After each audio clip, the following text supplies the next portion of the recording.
सो नमस्कार दोस्तों, मैं आपके सामने पेश हूँ एक कहानी लेके। तो आज की कहानी है उड़न की। मुंबई का एक इलाका है उड़न। यशरी शिंदे की 20 साल की लड़की की, जो पढ़ने में काफ़ी होनहार, पढ़ाई भी किया करती थी, नौकरी भी किया करती थी। तो एक दिन वो यशरी शिंदे घूमने जाती है और जिस टाइम पर घूमने जाती है वापस नहीं आती है। अब सभी रिश्तेदार के पास पता किया जाता है, दोस्तों के पास पता किया जाता है। घर वाले परेशान, हैरान कि कहाँ गई भाई लड़की। अब मोबाइल लगाए तो मोबाइल स्विच ऑफ। अब देर रात हो जाती है, पुलिस वालों को ही बताया जाता है। अब पुलिस स्टेशन में मामला दर्ज कराया जाता है, पास का ही मामला था। सभी पुलिस वाले सभी पुलिस स्टेशनों में बताते हैं। अब पुलिस दिलासा दिला के चली जाती है। सुबह को पुलिस के पास एक खबर आती है कि एक उसी इलाके में एक लाश पड़ी हुई है। अब पुलिस जाती है। अब पुलिस देखती है वहां का मंजर क्या है। अब लाश देखते ही पुलिस भी चौंक जाती है, क्योंकि लाश पे बहुत सारे कई निशान पड़े हुए थे और चाकुओं के बहुत सारे निशान थे उस लाश के पास। शायद ही ऐसी कोई जगह बची हो जहां चोटों के निशान ना हो। अनगिनत चाकुओं के निशान पड़े थे, वहां कूड़ों के ढेर के निशान थे। तो पुलिस उस आधी अधूरी लाश को उठाती है और पोस्टमार्टम के लिए भेजती है। लाश पहचानने लायक तो थी नहीं, लेकिन फिर भी पोस्टमार्टम कराती है। अब यशरी के घर वालों को फोन किया, हॉस्पिटल आने को कहा। जैसे ही माँ बाप लाश को देखते हैं, उनकी चीख निकल जाती है। लाश की हालत देखकर अच्छे अच्छे को पसीना आ जाए, कलेजा फट जाए। 2012 की निर्भया के साथ जैसा कांड हुआ था, ठीक उसी तरह निशान थे। यहां तक कि कातिल ने प्राइवेट पार्ट पर हमला किया था और काट डाला था। तो डॉक्टरों ने जब पोस्टमार्टम किया, तो जब जख्मों की गिनती की, तो उसको सुनने के लिए भी कलेजा चाहिए था। अब इतनी हैवानियत के साथ, इतनी बेदर्शी से यशरी का कत्ल कौन करेगा? पुलिस इस सवाल का जवाब जानना चाहती थी। इधर मीडिया में आ गया, लोग इसकी तुलना जो 2022 में निर्भया के साथ हुआ था उससे करने लगे। खैर, पुलिस ने पूछताछ शुरू करी और घर वालों ने कहा कि लड़की पढ़ाई लिखाई किया करती थी, नौकरी करती थी, खुश थी अपनी जिंदगी में, ऐसा कुछ मामला नहीं। पुलिस ने पूछा कि कोई जातीय दुश्मनी तो नहीं थी?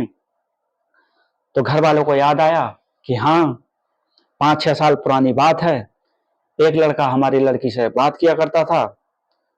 तो उसका नाम क्या था? उसका नाम दाऊद शेख, वो ही बात किया करता था और मेरी बेटी के साथ बातचीत किया करता था। फिर मेरी बेटी को परेशान करने लगा, उसका यौन शोषण करने लगा। तो हमने उसके खिलाफ मामला दर्ज कराया और पॉक्सो एक्ट में फिर वो जेल चला गया। उस दिन के बाद से कोई लेना देना नहीं रहा उससे। तो ये जानकारी पुलिस के भी काम की थी। पुलिस ने तुरंत फाइल निकाली और रिकॉर्ड निकाला, फिर अदालत से जानकारी ली। फिर पता चला दाऊद शेख तो सजा काटने के बाद जेल से रिहा हो चुका है। जेल के अंदर होता तो यशरी के कत्ल के पीछे किसी और का हाथ होता, लेकिन 1.5 साल पहले जेल से बाहर आ गया था। तो पुलिस वालों को लगा कि कोई ना कोई कनेक्शन जरूर है। पुलिस वालों ने घर वालों से पूछताछ की, दाऊद शेख घर के आसपास या कहीं तो नहीं दिखाई दिया, या कहीं आपकी बेटी से कोई बातचीत तो नहीं हुई? तो उन्होंने बताया ऐसा कुछ नहीं है, 6 साल से कोई लेना देना नहीं है।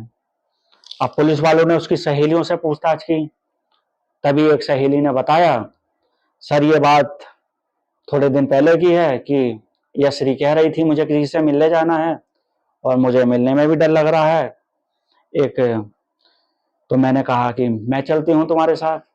तो उसने कहा नहीं नहीं, मुझे अकेले बुलाया है, मुझे अकेले ही जाना है। लेकिन उसका नाम नहीं बताया उसने और ना ही उस जगह का बताया। बस मुझे इतनी ही बात पता है। इस बात पर पुलिस चौंकी कि कातिल ने यशरी को कत्ल वाली जगह पर बुलाया था, लेकिन वो कौन हो सकता है? पुलिस ने खंगालना शुरू किया कि यह है, कहाँ है दाऊद शेख। अब रिश्तेदारों पर दबिश दी गई। पता चला दाऊद शेख बेंगलुरु में नौकरी कर रहा है। बेंगलुरु में फिर एक टीम भेजी पुलिस वालों ने, और एक जब तक फिर इधर सीसीटीवी खंगालने ढूंढने लगी पुलिस, उसे कामयाबी मिली और एक सीसीटीवी फुटेज दिखाई देती है पुलिस वालों को उसी रास्ते का जिस रास्ते पे यशरी जाती है। यशरी आगे जा रही होती है, फिर उसके 5 मिनट बाद पीछे एक लड़का जाता है, तो पुलिस कंफर्म हो जाती है कि ये वही लड़का है और उसके पीछे आसपास कोई गया भी नहीं है। फिर पुलिस को यकीन हो गया कि यही लड़का कातिल हो सकता है। और ये लड़का है कौन? पुलिस ने कैमरे की तस्वीर ली और यशरी के घर पहुंच गई। यशरी के माँ बाप को तस्वीर दिखाई। जैसे ही माँ बाप ने यह तस्वीर देखी तो हैरान हो गए, ये तो वही लड़का है दाऊद शेख जो 6 साल पहले यशरी को छेड़ने के लिए जेल गया था। पुलिस श्योर थी कि कत्ले के पीछे दाऊद शेख कहाँ के।